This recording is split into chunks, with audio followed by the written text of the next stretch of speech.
Whenever I go past that church in Marylebone now, I think of Dale.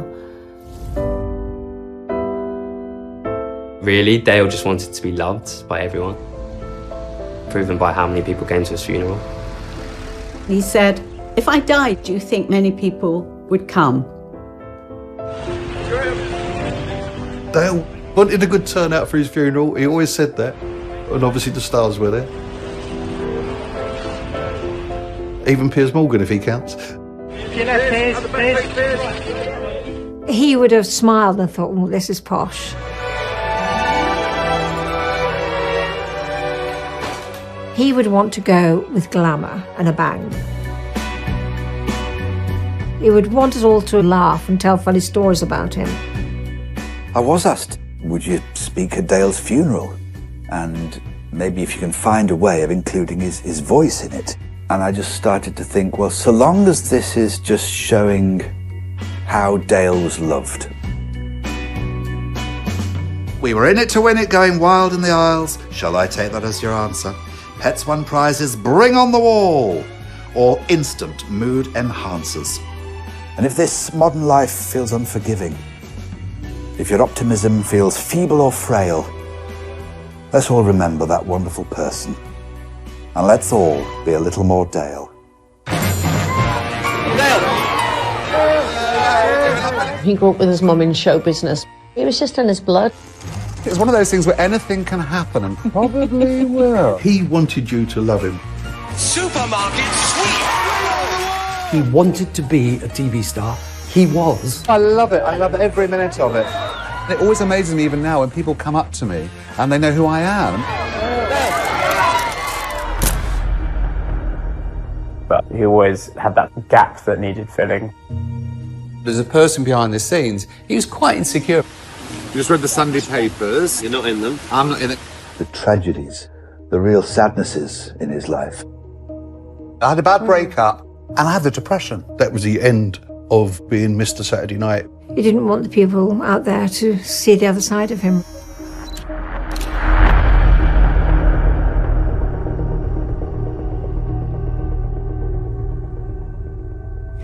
I never thought I'd see this.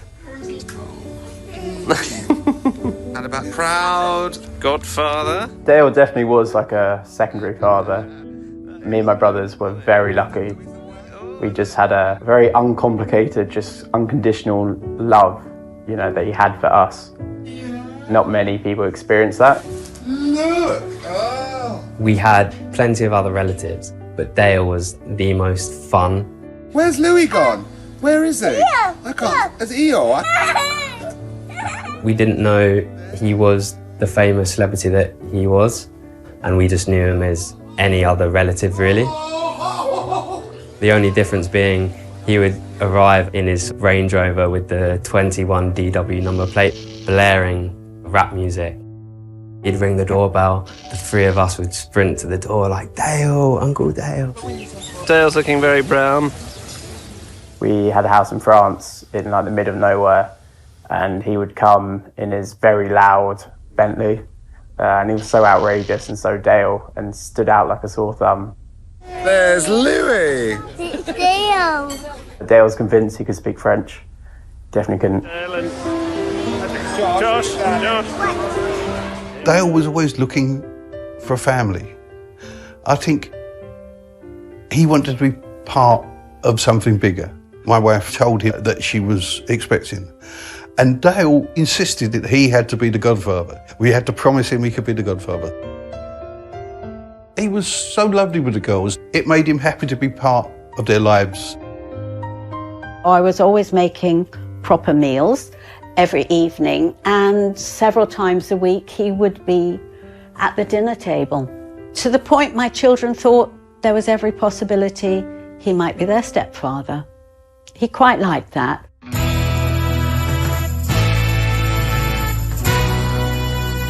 He wanted to please people. He was a people pleaser. He wanted to come out of the screen into their front room and be part of their family. Dale was also on radio, so you build up that kind of intimacy with your listener. So you become, in Dale's case, the brother that they never had. Or a husband has died and so somebody's lonely and so they kind of would adopt Dale. What's Where are we going, Ben? I love you on radio too. Keep up the good work. Well, thank you, sweetheart. Have a good day. Thank you, darling. He did genuinely care, and you picked up the sincerity of that. He wanted them to have a good time. He wanted people at home to have a good time. He was in his element. He was such a natural star.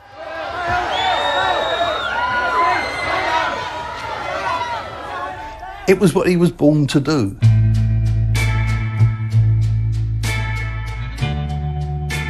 Of course, his mum Sherry was in the business. He grew up surrounded by the industry and the business, and you could see it was just in his blood, you know. He was even named after Dale Robertson, who was in Wells Fargo, one of the earliest westerns we had on British television. I remember Sherry Winton. She was glamorous if you're a young boy who knew Sherry Winton was, because she was, you know, she was the sex symbol at the time. She was the pin-up. Dale's mum was a real sort of 50s starlet, and she had this chubby child called Dale who she used to like to feed up. My mother, who was in show business, used to say, get a good education, you could become a doctor, lawyer, accountant. And I remember thinking, that doesn't look like much fun. I want to be on telly. There was this famous occasion where she had a small part in Hard Day's Night, and allegedly John Lennon had asked for her to be in this scene. She was in one of the Beatles movies, being this ultra glamorous blonde. Where are you going, John? She's going to show me a stamp collection. So is mine. John, I'm talking to you. Today you're going to meet the Beatles, Dale, because you know Mummy's in this film, and I met John Lennon and Paul McCartney. And I can remember that. And isn't it weird? I was like 8 years old. I remember that so well. Yeah. So fame is something, and I considered it as a definite mark of success. And it's the ultimate recognition, isn't it? It was kind of inevitable in a way that he was going to end up in the business somehow. Dale loved the showbiz element to his mother. He absolutely adored that part of it. That was certainly what encouraged him towards that life, I'm sure of it. I remember in his place in Regent's Park, pictures of his mum beautifully framed in silver frames. She was obviously the dominant personality in his life. He was closer to her in a relationship than he ever was to his father. My parents divorced when I was 10, and I was always my mother's son. I was always close to them. Dad was considerably older than Mum. I mean, when Mum married Dad, she was 17, he was over 40. His father seemed like a remote figure and quite a disciplinary. He spoke about the tragedies in his life, losing his dad so young. Dale didn't really get on with his dad. He didn't tell me much, but I knew they had a very troubled relationship. Tragically, Dale's dad passed away on his bar mitzvah, like on the actual day. He died of a heart attack. Taking me to one side, Mum kissed me, congratulated me, and then said, Dale, I have something very sad to tell you. Your father died earlier this morning. I remember it was a boiling hot summer's day, and Mum had a red sports car, and we went to the funeral in a red sports car.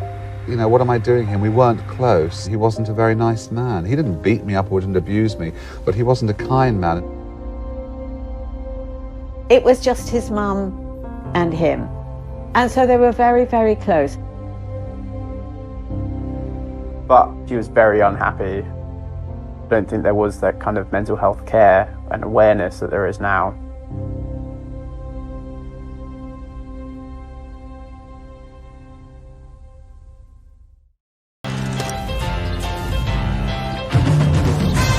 We met for the first time, and it was a very showbiz story, obviously, because it was Celebrity Squares up at Nottingham.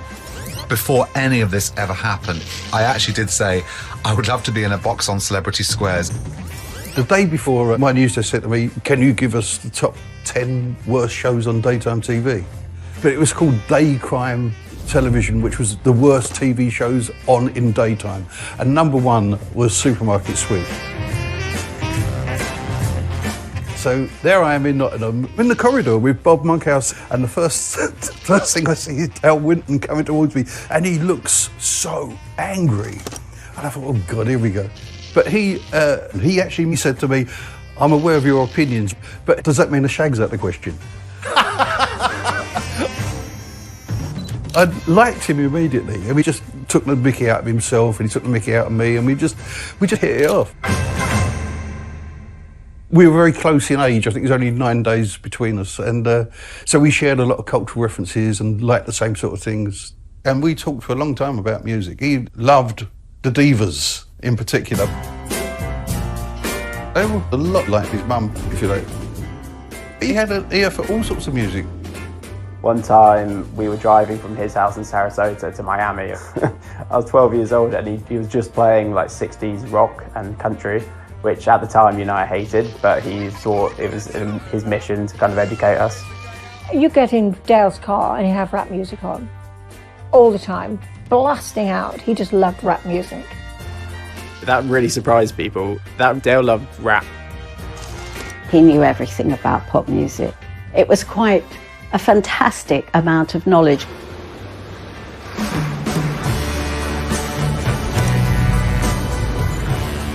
My first job ever was working at HMV Records in Oxford Street.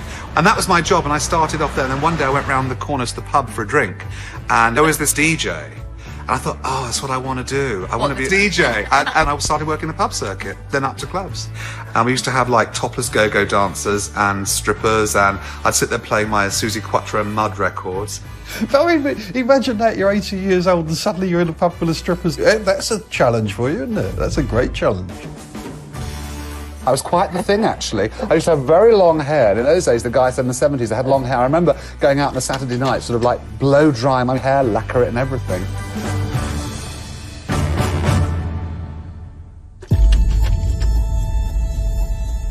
Dale's mother instinctively knew he was gay. There's no question. And tried to pull him away from it. You know, you can go and have an operation not to be gay. That was how they thought in those days. She was born in a different time.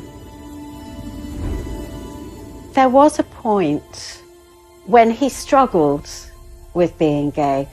I remember him saying to me, if I could take a pill that would make me straight, I'd take it. And I thought then, how awful that he should feel if he could take a pill that would make him not be him anymore, but be somebody that he thought would be more conforming to what people expected in life, he would do it.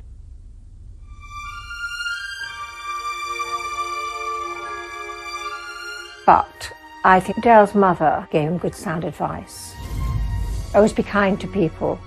Always give of your best to others. And I think that was instilled in him as a young man. Whilst there were certain elements of my life which were very tragic, I at no time ever felt not loved, and I think that was so important. Dale talked about his mum all the time. All the stories he told me about her, about how glamorous she was, how before her time she was. I think the bond that a mother has with her son is like no other. You only get one mum, you only get that one bond once in your life.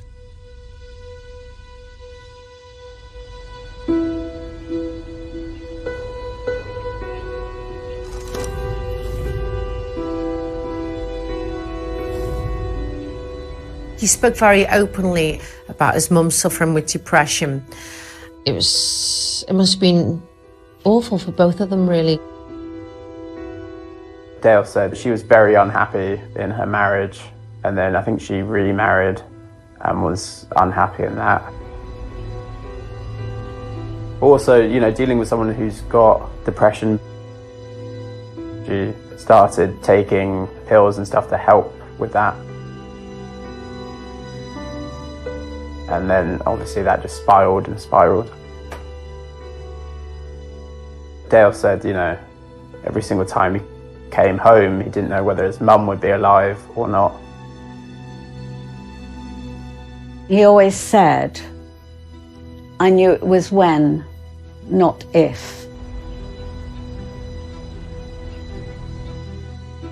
Of course, the great tragedy of Dale's life was the fact that his mother committed suicide 1 week after his 21st birthday.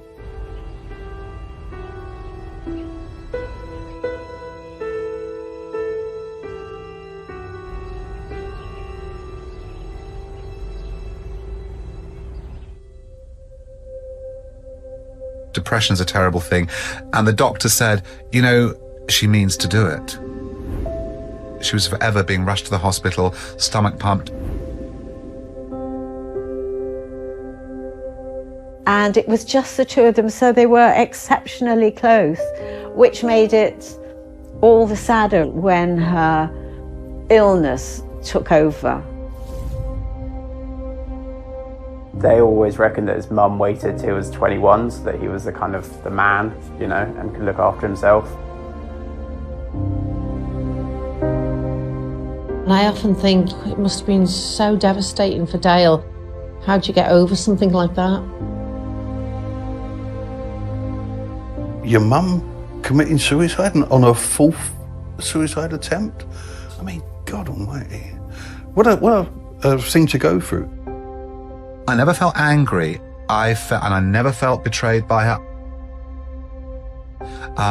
Is there a day goes by that I don't think about the situation and maybe I could have done something about it? Yes, of course. And I miss her terribly. And in all the years I knew him, he never ever spoke of her with anything other than total love and understanding. And he never doubted just how much she loved him. I honestly believe that his grief and his love of his mother just propelled him into this kind of desire to become a celebrity. I wonder if he was maybe doing all of it to kind of impress her almost, you know, to kind of fulfill a dream that she had.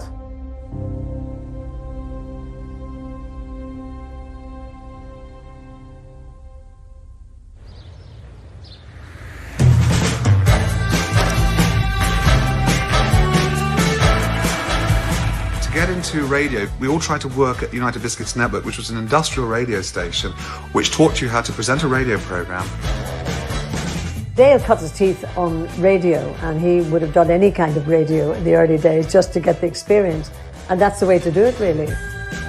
Dale and I did a show together called Alter Ego, where I would interview people as them, and they would have this encounter with an opposite version of themselves, rather like meeting a mischievous twin who you didn't know you had. Oh, my darling, it's so nice to see me. You're looking really well, my darling. And so are you. We are. Wonderful. We are, that's fantastic. And Dale just took this in his stride so beautifully. And of course, a lovely anecdote for that. Now, tell me about this time when you worked in a biscuit factory. Do you remember this? The home of great baking, Super Sound UBN. Our first gig in radio. It was. Absolutely, yes. United Biscuits Network. I used to do like request hours, so you play a request for someone working on Penguins number 9 in Liverpool. It was hysterical. It didn't really matter what DJs looked like.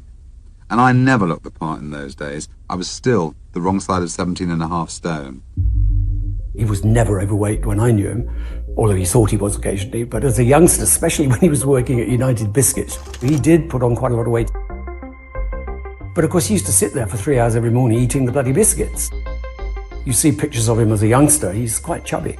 And it became a lifelong obsession, really, with his weight. Weight is my constant battle. To this day, you could sit here and say to me, Dale, I think you're rubbish on television. I'll forgive you. Heaven forbid you say to me you've put on half a stone. I then want to take you out. He was always dieting. He was always dieting. But with his shopping, he couldn't buy one of anything. So he bought 4 Danish pastries, went home, ate 2 of them, thought, I'm supposed to be on a diet, not going to eat the other 2. Threw them in the waste bin, put his ashtray stuff on top of it. 2 hours later, got them out of the bin, ran the other 2 Danish under the tap to get the dog ends and the ash off, and ate them.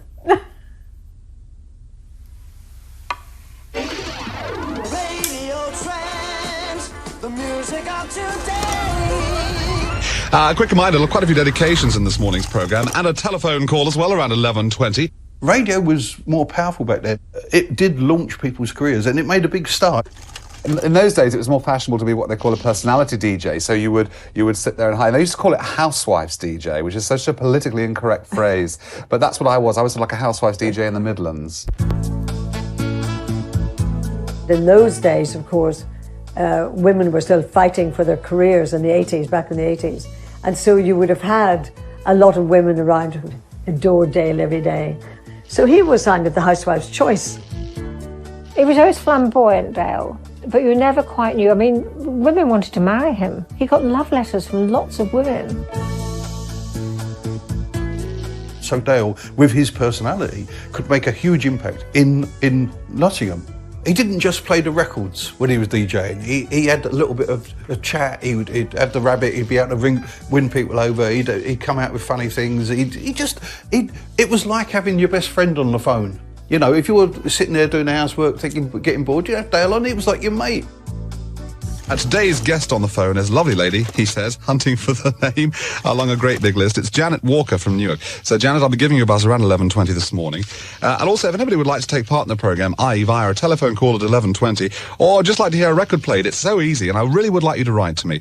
The address is The Dale Winton Show, Radio Trent, 29 to 31, Castlegate, here in Nottingham. Put pen to paper now. I first met Dale many, many moons ago when I was a DJ up north, and one particular night, Dale was the star.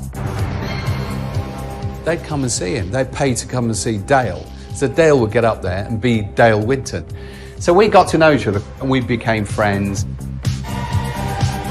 And the DJ in those days, especially, was an entertainer. And the thing about Dale is, he was always going to be a star. He was meant to be a star.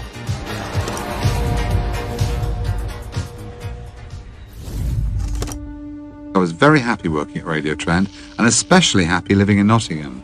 But in 1985, the recession hit the UK, and for me, like so many other people at that time, there was a very unpleasant surprise on its way to me in the post.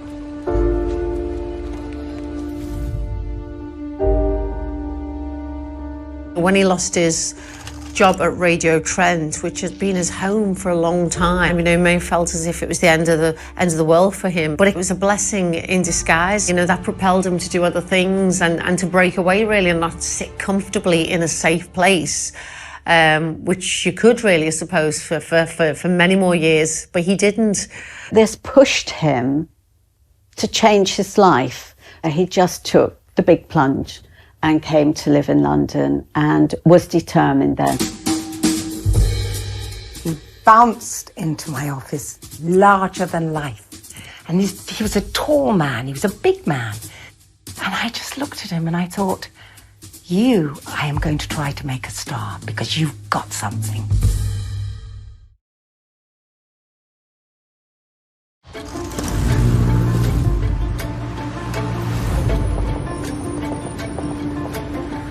Dale enjoyed being on radio. He absolutely loved it. But he knew TV was the ultimate. He wanted to be on TV. And so he moved back to London. And he got himself in a little flat in South Harrow. Very small flat, 1 bedroom, I think it was. I remember all his houses.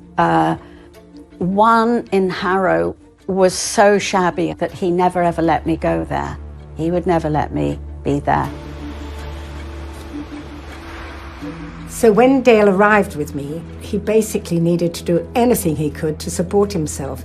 And eventually we had this terrible day when he phoned me absolutely desperate because he'd been in to see the taxman. And the taxman had basically said, you will pay up now or I am going to sell your house and sell your car. And I said, I'll speak to that taxman. Well, let me tell you something. You can do most things in this life, but you cannot get around a UK taxman. And I said to him, look, I tell you what we're going to do, Dale. I will get the agency to pay your tax for you, and you can pay it back when you earn some money. And I remember once asking him about having been on the dole. He was very open about it. Well, I had no option, I had no work, it all dried up at this stage. And so I had to go on the dole to pay my bills. But a lot of people would have hidden that fact, not Dale. At one stage, he owed £35,000, which was a lot of money in the 80s. It's not too smart now, either, is it? And it was really a difficult time for him. He had really no money, and so he was hard up, and he had struggled for as long as I knew him.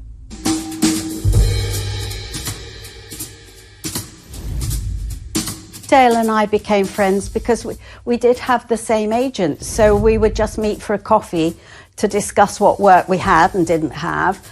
I was working at the time at TVAM presenting fashion. This was Annie, our agent, who would make us do anything, you know, rather than be sitting twiddling our thumbs at home. You know, all the girls in the office, we used to just try and find him anything that we could make work for him. Some are very lucky they get it when they're 25 or when they're 19. I wasn't one of those people, and I was the wrong side of 30 then. You have to risk things in this business. We did some awful TV. There was a shopping channel. Dale was presenting it, and I was to do the fashion.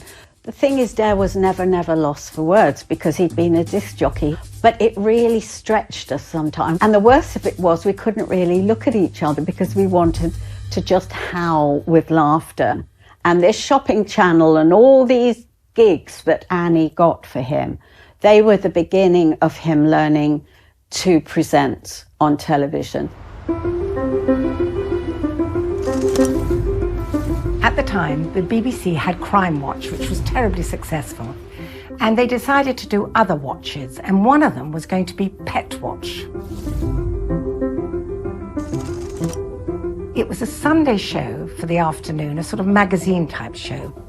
Hi, welcome to the part of the show when each week I'll bring you new ideas of how you can treat your pet to a little prezzy every now and then. Harrods had a huge area that had dogs and cats. So off he went down there and he found all these different toys that he thought he could use. And remember, he was only going to get a tiny little slot in this show, but you can see how hard he's just trying to make it all come together and be himself. To begin with, here's something new and unusual, but highly efficient. Enter the dog loo. And before I hear you shout, my pooch won't perch on that, let me tell you it doesn't work that way. No, the days of the potty-trained poodle are not here yet. And the series was extremely successful, but they didn't recommission it. And his disappointment when something didn't get commissioned was just absolutely terrible. And he was getting to the point also where the phone wasn't ringing. He'd sit there, he'd have the phone there. Is my phone all right? He'd pick it up, listen to it, go, oh, there's something wrong with his phone. I absolutely knew this man would be a star, and I knew he'd make it, but it was finding the vehicle for him that would work. There came a point where he felt he had to try somebody else as a different agent, and I quite understood. It was getting late. It was kind of his last shot.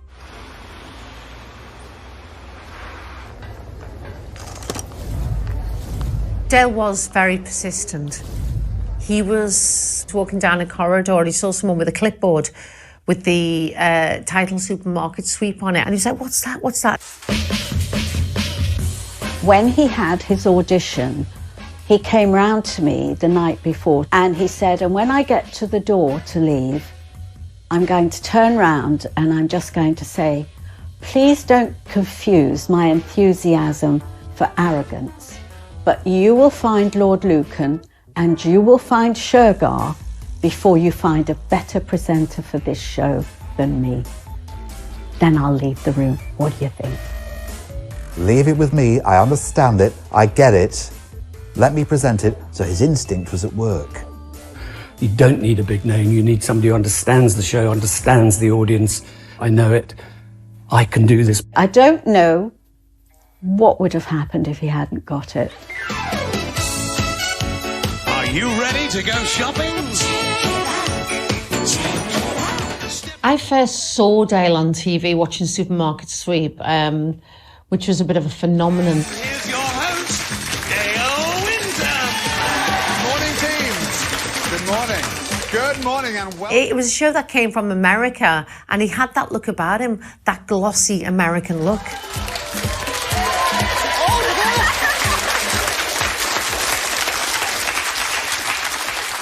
He was so visual as well, with the bright suits, the suntan, the white teeth. And I just remember loads of colour and speed. And it was all It was kind of organised chaos. The aim of the game is to shop smarter and faster than the next person. And everything in this supermarket is up for grabs. Because shopping has never been so much fun. I used to love watching a supermarket sweep. I never thought I'd end up being friends with him. You see what happens on Supermarket Sweep. It could go up and go down. It whizzes along, doesn't it? It was a very American show. I don't think it was a direct, obvious appeal to a British audience. The appeal was Dale, because he had this wonderful, he was just like a very glamorous best friend that you might have. Dale, I mean, what a programme. It's become cult viewing. Critics have slaughtered it, and then everybody's watching it, and you've been recommissioned. But come on, tell me about Supermarket. Okay, here's the deal. Yeah. What happens is you answer questions about products in the supermarket. If you get the questions right, you get time, 10 seconds, 20 seconds, whatever. Oh, yeah. You build up as much time as you can on your clock, and then when they've finished playing the game, that is the time you've got to run around with your trolley. So you've all got different times.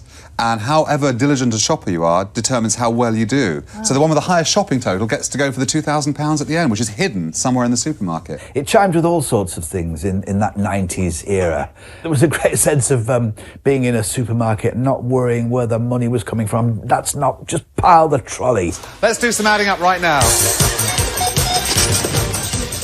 Series of Supermarket Sweep, is it, Dale? Series 6. Series 6. I've just done show 60. I'm going back on, this is today's Sunday. Tomorrow I'm going back up to Nottingham to do show 61. How many are you doing in total? 84. Supermarket Sweep, I think, was responsible for making daytime TV as important as it now is, because it was suddenly this massive hit, 5 days a week, and its success was hugely down to Dale. And of course, after a couple of seasons, it became Dale Winton's Supermarket Sweep. He put his brand on it. It's not that common a name. So Dale, you know, it's one of those names, it's Dale Winton, isn't it? Who else is it?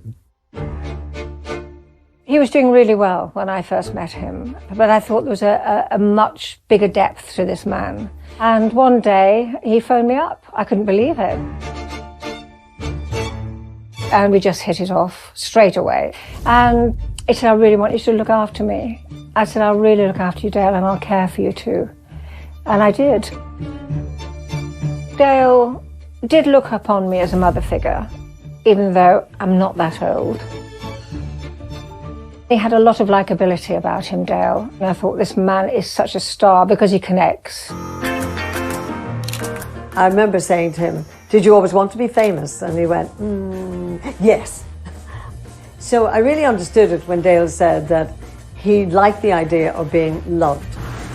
He always wanted to sit on the pavement for coffee because then he could have a cigarette. He loved his cigarettes. And people passing by all the time, and they'd all say, all right, Dale, you know, all the big bruiser builders, all the lovely ladies that come up to him, and he always had time for them. And it always amazes me even now when people come up to me and they know who I am. I mean, you must Is it a real thrill? Oh, it's a buzz. By being well known, it's a mark of success of work you've done, which means hopefully people like what you do. I'm no good at much, but I can do this. Some star names, if they're in the street, you know, they would like to walk on past or cross the road, but not Dale. Dale would sort of get involved in conversations because he wanted that communication with his public. And he wanted to be liked. I was sashaying down Old Compton Street and they were building a restaurant or something, and all these builders going, hello, Dale, and of course I'll take the recognition where I can find it. Yes. So I smile benignly up and say, hi, fellas. He thought that was just as much part of his job as the time he was in studio presenting his shows. And people did just warm to him, his warmth, his humour, so funny. And they made him a star.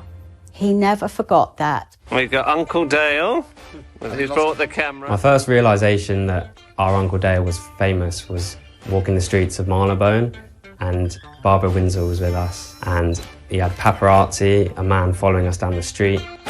I was realising, hold on, Dale here is actually kind of more than just the Uncle Dale we know.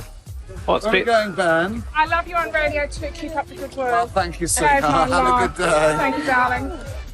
Every single person we met, you know, who recognised Dale, he would just go, oh, and these are my godchildren. And yeah, it'd be fantastic. We're waiting to have our lunch so we can do the en famille, having lunch.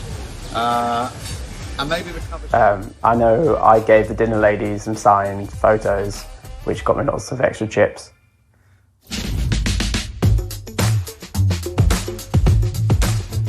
Pets win prizes. When Dale takes it over for the second series, it changes. He's loving it, and he's wanting us to love it too. And he wants to encourage everyone with their pets, no matter how bad the hex are, to come on and do it. 3 plucky eels are going to play Eel of Fortune. 1, 2, 3, go!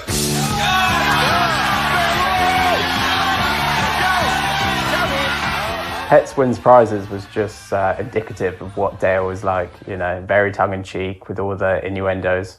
They go up to about 4 metres in length. Oh. That's pretty big. Oh. So if you... By anybody's standards. Could say things that no one else could say within Get Away with Murder, and people loved him.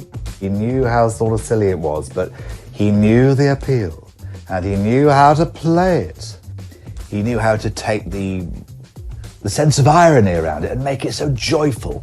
Could he take a chunk out of my hand? He would do, yeah. Or anything else, yeah. Or anything else? Yeah. Oh. Pets Win Prizes coming back next year, definitely. We've also got another series of Supermarket Sweep, that's been confirmed. And I've got a record coming out. I've got a CD coming out. I had to put a Dusty on because I wouldn't do a CD without a Dusty, and it's Baby Blue, which has never been on CD. Do you still play a Dusty Springfield record every day? This very morning, Karen Keating, I was standing in front of the mirror with a spoon singing All I See Is You. I remember him saying to me when he got to meet the Beatles, it was okay, but he wanted to meet Dusty. And Dusty was his complete obsession. Dale had a teddy as well from Build-A-Bear Workshop, and he named it Dusty after Dusty Springfield, and he would also dress it up. You'd have a cuddly bear that has kind of as many clothes as a human being should. And you'd have us 3 with our bears, with Dale, who also had a cuddly bear, tucked up on the sofa. It was hilarious, really, looking back. Dusty Springfield was kind of that beautiful, blonde kind of powerhouse, you know, that Dale's mum was, essentially, because she had her own career as an actress. I think she kind of represented his mum to him. Dale, you know, with his mum's suicide, you know, he always had that thing missing, you know, that kind of gap that needed filling. And I think that's why he had such an obsession with her music. I sang a Dusty song at his funeral. He just loved her. I think I'm going back to the things I learned so well in my youth. It was his favourite Dusty song, and the words were just so appropriate. Those days when I was young enough to know the truth. I've never sang those songs since, no. No, I haven't. Dale, have you got man for a quick word? Dale, come across. Come on, have a quick word. Dale's fame came very quickly. But then when he got fame, they were very determined at that time to out Dale. The media were, because Dale's obviously gay, so let's out him. He was my mate. That was it. We were really close mates. And Dale was always very tactile. When you met Dale, hello, darling, and he'd give you a kiss on the cheek and start a bit of a hug and stuff like that. And the pap caught it just when it looked like we were about to kiss on the lips. Click, click, click, click, click. He must have thought he died and gone to heaven because he's thinking, right, I found Dale and his new boyfriend. That's it, because that would kind of be proof that we were in a relationship. I think it took him quite a while to really get used to the fact that he could just be gay and proud and people loved him and that he could be a major star.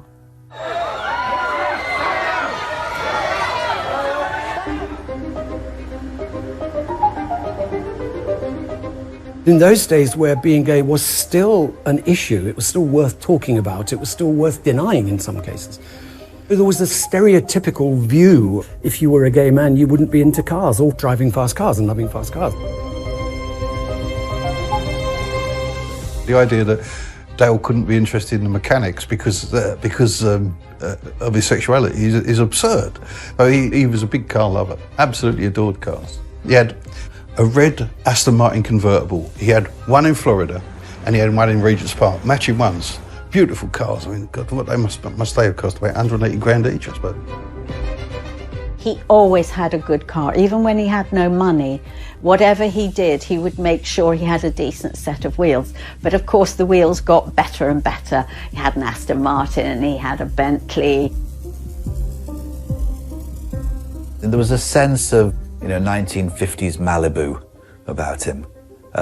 Driving along the Jaguar XK8 with the top down, grooving along there with the Ray-Bans on. Hi, darling. That was just him all over.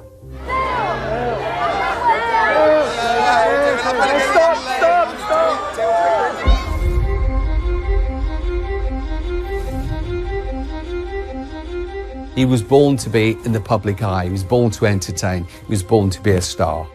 But as a person behind the scenes, he was quite insecure about stuff.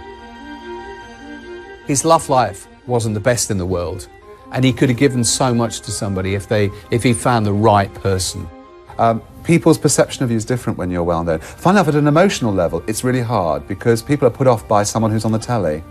I would meet people that he met. None of them that I thought would ever really make him happy long term.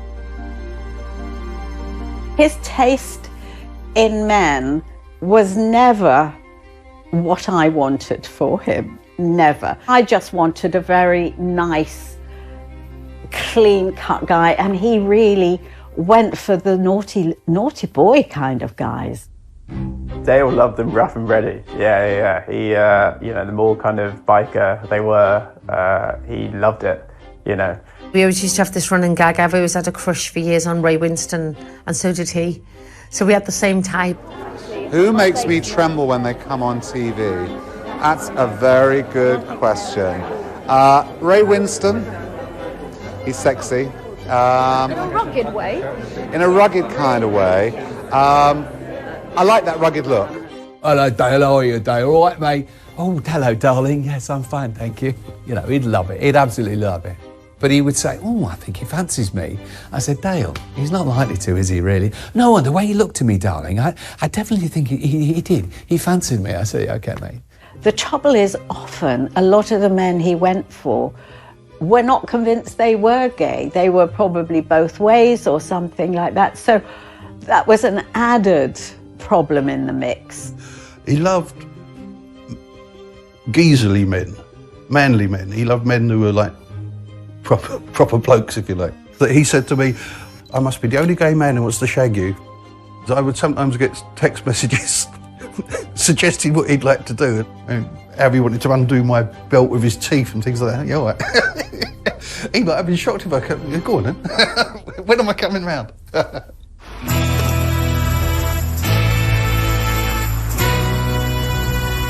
Dale and I, we were both on the Royal Variety Show, and I remember Dale, it was John Coleshaw who was impersonating him, and then he came on behind him.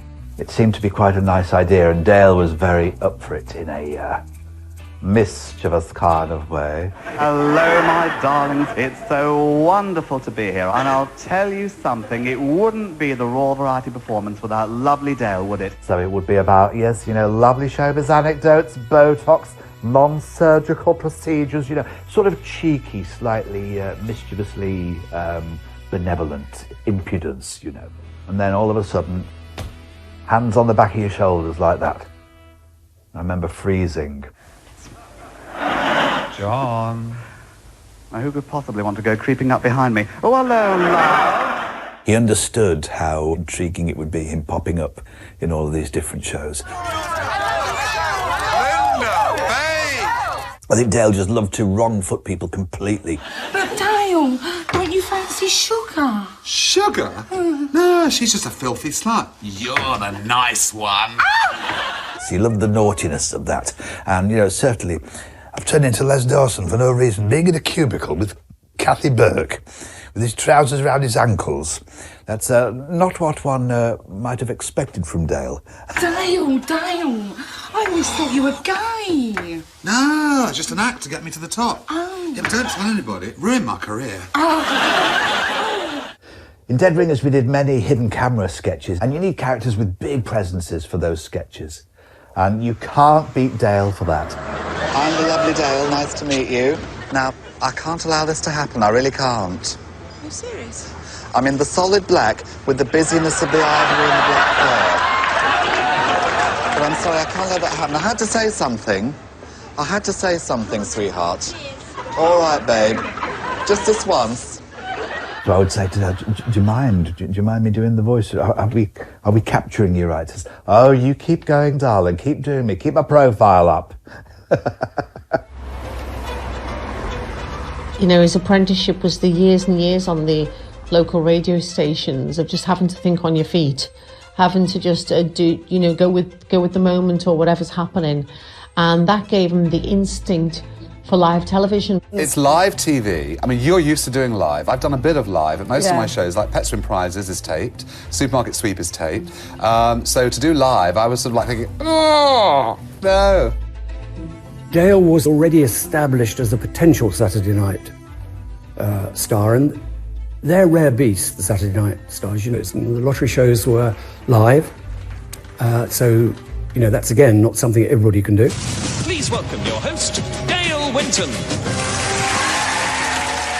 And he was absolutely in seventh heaven because he was doing what he did best. He had a big audience in the studio going berserk. He had a huge audience at home. And so he insisted always in getting there early, meeting the contestants and talking them through what the show would be like. But really what he was doing is finding out what they were about. He was so quick-witted and that's a great asset to have. Because when you're dealing with members of the public or indeed the audience, you never know what's going to happen. You never know what they're going to say. And that style of being the star and being elegant and being in control of it and being the authority figure, but being totally on their side and doing your very best to help them win. You need to stay sitting here. Okay, you've got to be in one of these chairs, because the minute you're not, your share of the prize fund will go to one of our other players who are itching to be sitting where you're sitting right now. Okay, here we go. I remember seeing In It to Win It, the way he would talk to contestants who genuinely have like almost a life-changing decision on a quiz show. He would be able to talk to a contestant so well. Mum is looking very nervous up there. Yeah. Which, through that caring and supporting side, was kind of exactly what he was like as a godfather to us. What Dale loved about In It to Win It was the fact that you could do all the legwork and get near the end and then just lose out on the last question and get put in the red zone, and that'd be it. Someone else would swoop in and take the prize.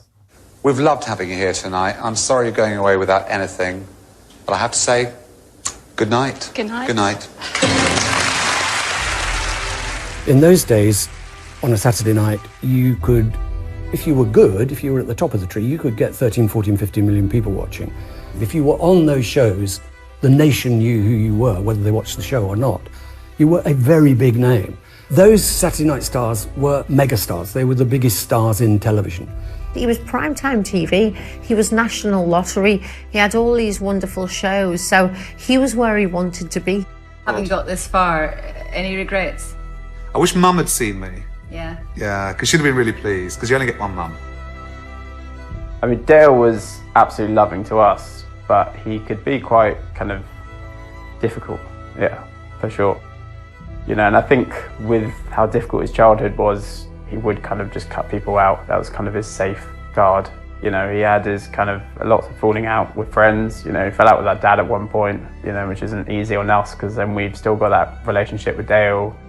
And I know that happened with a few other people. He had his flaws for sure.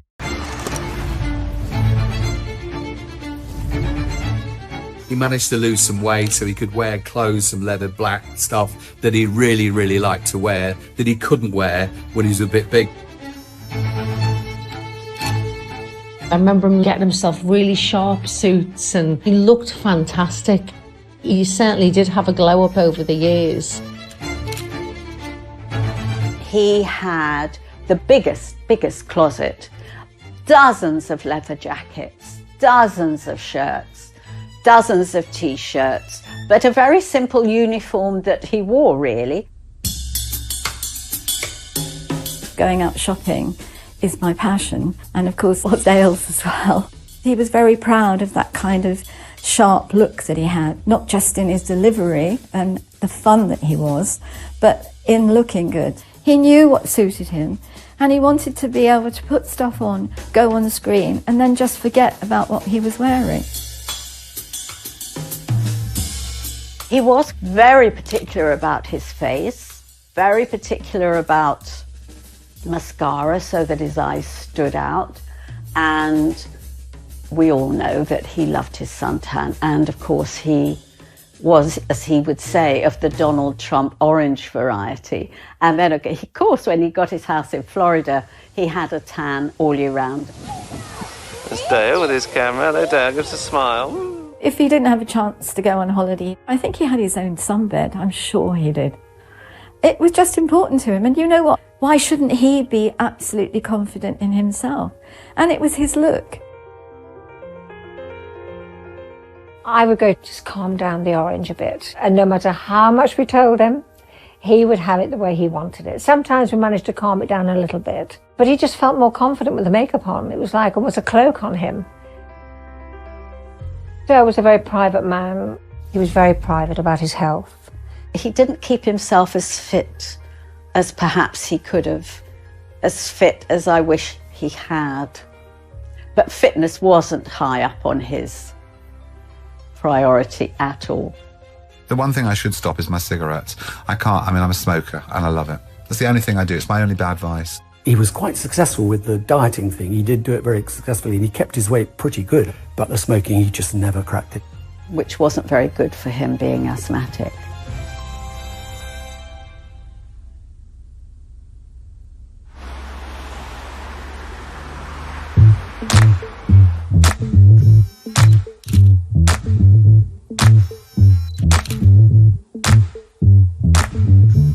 One of his favourite jobs was taking over from Alan Fluff Freeman at Piccolo Pops. The Price of Love, the Everly Brothers. Down 2 to 9, the one in the middle from Manfred Mann, that was the EP. It's Radio 2, it's Piccolo Pops, it's Dale, it's Saturday, good afternoon. That was such a big show back then. Everyone listened to that. Dale loved it, absolutely loved it. It was just a perfect fit because his knowledge of music from the years at the radio, from, doing the United Biscuits factory radio, then all the other stations he did. I just wish he'd had a better judgment with some of the formats. I said to him once, you've been in more crap than a cattle farmer. Because some of the... Let's look at the evidence here. Touch the truck. How could you say anything good about touch the truck? There are 2 rules. 1, you must touch the truck at all times. 2, you cannot sleep. Touch the truck. That was mental. It was outrageous how people had to stay awake with a finger on this truck. This Toyota will literally be in our contestants' hands. The last one to let go of it wins it. But the prizes were phenomenal. And actually, although it was mental, Dale really loved that programme. It was so way out and so before its time. They're not going anywhere. Make sure you don't as well. I'll see you soon. Hole in the wall. God almighty. Can you imagine the programme pitching meeting where somebody said, right, this is a game show, it's been pretty successful in Albania. Really? What's the idea of it? What happens? Well, the people dress in tinfoil. This is the place to be if you want to see 6 celebrities head to toe in skin-tight silver lycra. It's quite noticeable. And a wall rushes towards them with a hole in it. They've got to bend to the right shape to go through it. Headstand, on your head! Headstand! Well, if you think it's going to work, see what Dale's doing. He'll bring it to life if there's anything to bring to life. Yeah, get Dale onto the case. He'll sort it out.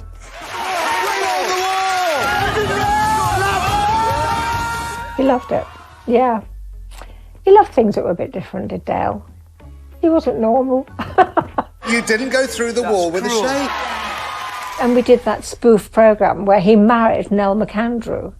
Dale Winton is tying the knot in the biggest celebrity wedding of the year. Should you and do you believe everything you read in the papers, see on the television, hear on the radio? And the answer to that is you should not believe any of it. A bit like Married at First Sight, isn't it? You know, everybody knows it's not a wedding, but it is a wedding. And it was felt just like a wedding. She looked gorgeous, he was his elegant self, it was outside, there was a big party. You kind of didn't get the point, and yet it worked. Quite honestly, I nearly called it off. He loved to do anything that was a bit different. So the idea that this gay guy was going to marry this gorgeous girl was something that really appealed to him. I think he thought, you know, okay, I can pull the wool over people's eyes here. Let's see how much people actually believe. It was quite subversive when you think about it. But he turned a lot of work down as well. A lot of major shows he wouldn't do. He wouldn't wear an earpiece, you see. It used to make him dizzy. And that was important, especially on some of the bigger stadium shows. When he was explaining Dancing on Ice to me, I thought, you have to do this program. It's fantastic. So I think just not gritting his teeth and doing it was probably the biggest career mistake that he made.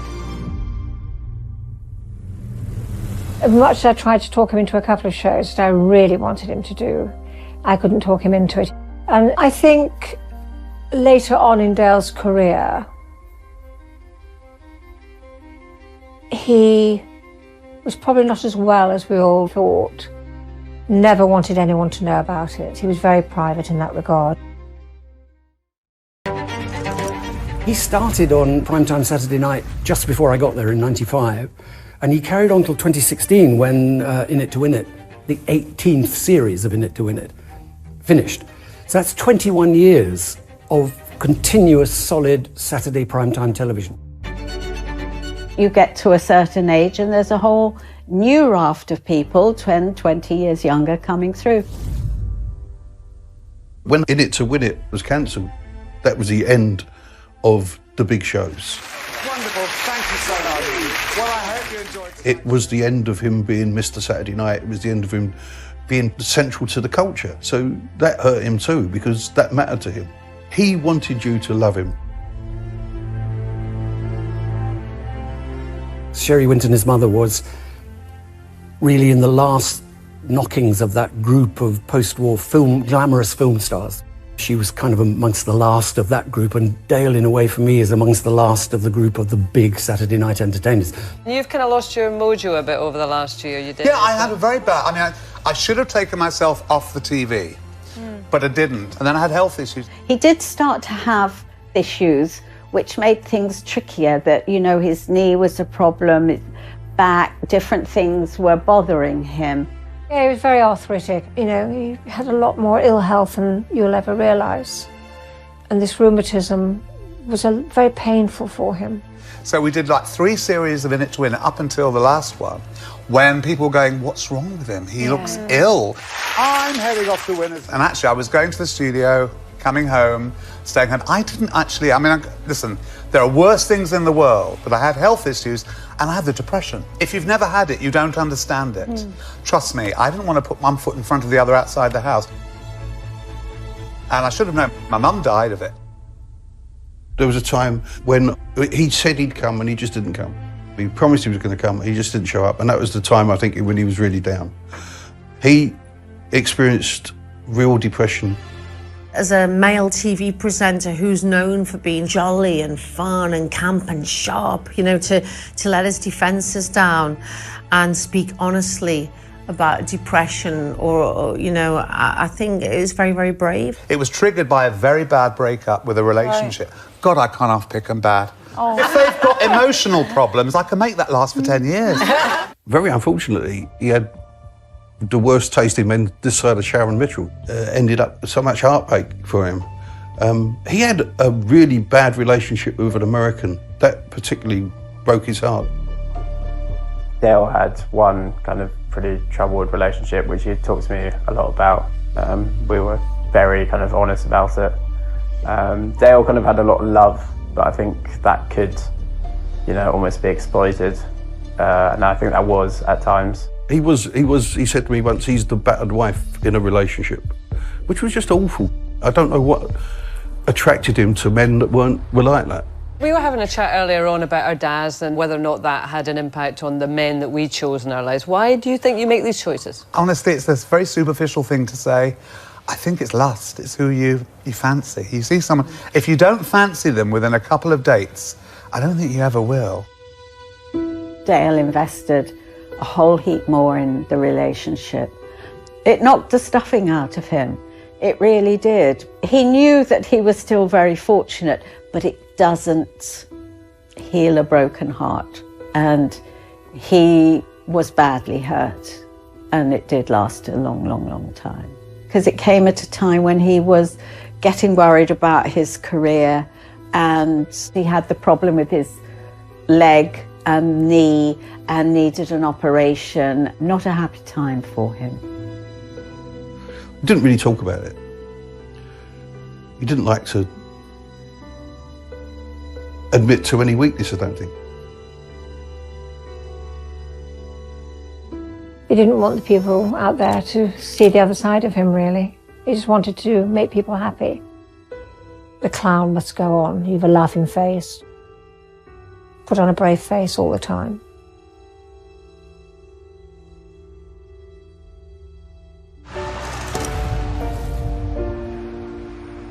My last conversation with Dale was we just made a film together at his house.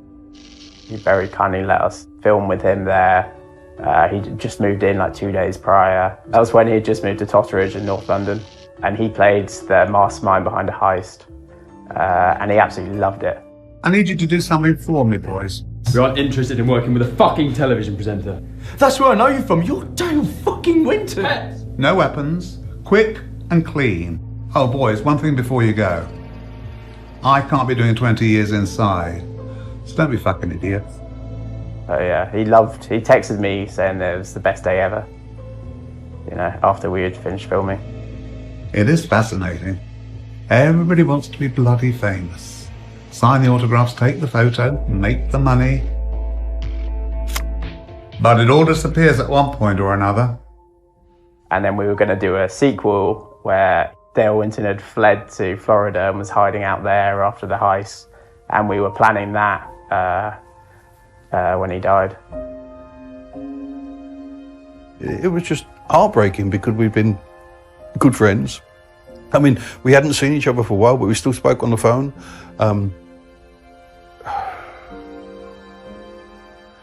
I switched my phone on and I could see all these missed calls. My daughter said, "Mum, whatever you do, don't put the television on. There's something I've got to tell you." Dale's dead, and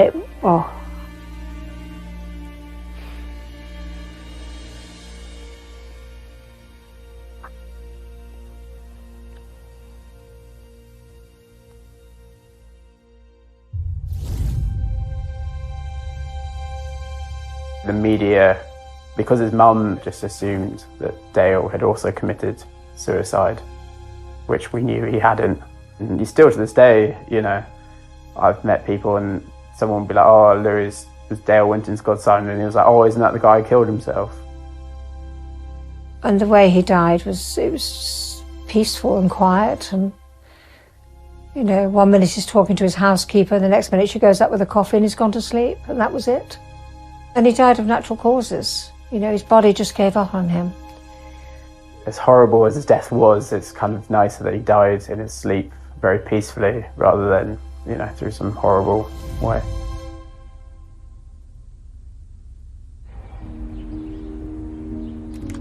And I remember saying to him one day when we were talking about dying, and I said, "Are you scared of dying?" And he said, "God, no, I'll be with Mum."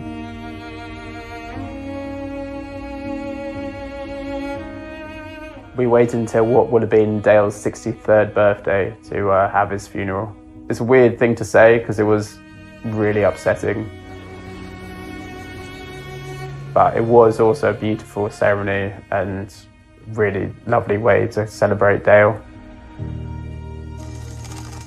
I was so nervous. I just said to myself, come on, you can do this for Dale. Like, he'd be so proud of you. I tried to say how he's more than the celebrity figure that people know him as, what he meant to us as a godfather. 1, 2, 3. The other side of him that maybe his friends didn't know. Go on, boys, push him in! Push him in! I believe Dale wanted to be the best television and radio presenter he could be. He did everything to achieve that. He never stopped working at that. And that was his life. That's what he wanted to do. He wanted to be a TV star. He was. And people loved him. One night we were sitting outside at a restaurant and somebody stopped and looked at him and said, "You're a real national treasure." Did you hear that? She said, "I'm a national treasure." It meant the world to him. This was what he'd always wanted, and he never stopped being grateful for it.